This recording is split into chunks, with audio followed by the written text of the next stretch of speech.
pour des soins au sens de l'article L. 425-9 du CCDA? Oui, dès lors que l'absence du traitement expose le requérant à une probabilité élevée à un horizon temporel qui ne saurait être trop éloigné d'une altération significative d'une fonction importante. CIA Lyon, 20 janvier 2026, 25 LI 00815.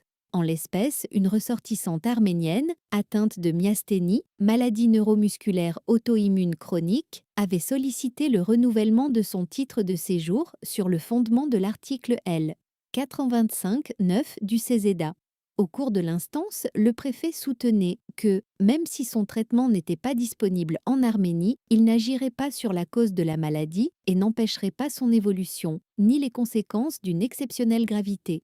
Dans cet arrêt, la Cour administrative d'appel de Lyon vient rappeler le cadre juridique issu de l'article 4, l'arrêté du 5 janvier 2017, NOR, AFSP Sciences 3I 49A, qui fixe les critères d'appréciation des conséquences d'une exceptionnelle gravité, résultat d'un défaut de prise en charge médicale. Le degré de gravité, à savoir la mise en cause du pronostic vital de l'intéressé ou détérioration d'une de ses fonctions importantes, la probabilité de survenance de ses conséquences, le délai présumé de survenance de ces mêmes conséquences.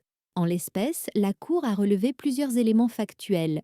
Au vu de la pathologie de la requérante, il a fallu associer plusieurs traitements pour obtenir un équilibre thérapeutique et une prise en charge satisfaisante. Son traitement n'est pas disponible en Arménie et non substituable. Sa pathologie peut occasionner des déficits moteurs, des troubles respiratoires, des troubles de la phonation et de la déglutition ainsi que des troubles oculomoteurs. Ces troubles ont été réduits grâce au traitement. La requérante a déjà été hospitalisée à plusieurs reprises pour des décompensations qui ont nécessité des séjours en service de réanimation. La Cour en a déduit qu'au vu de la probabilité élevée de détérioration de ses fonctions motrices et respiratoires, la requérante ne pourrait pas bénéficier dans son pays d'origine de l'un des médicaments nécessaires à la réduction de ces risques. Par conséquent, elle a estimé que le préfet avait méconnu l'article L. 425-9 du CESEDA et lui a enjoint de délivrer le titre en cause.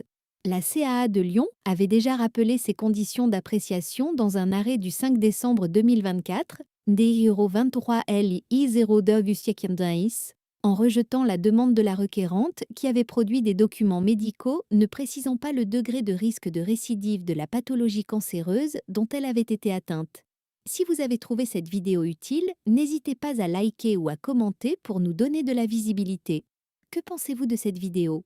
Partagez vos commentaires et avis. Abonnez-vous à Atlas Avocat pour plus d'informations en droit des étrangers en France, avoir des certitudes sur votre projet administratif.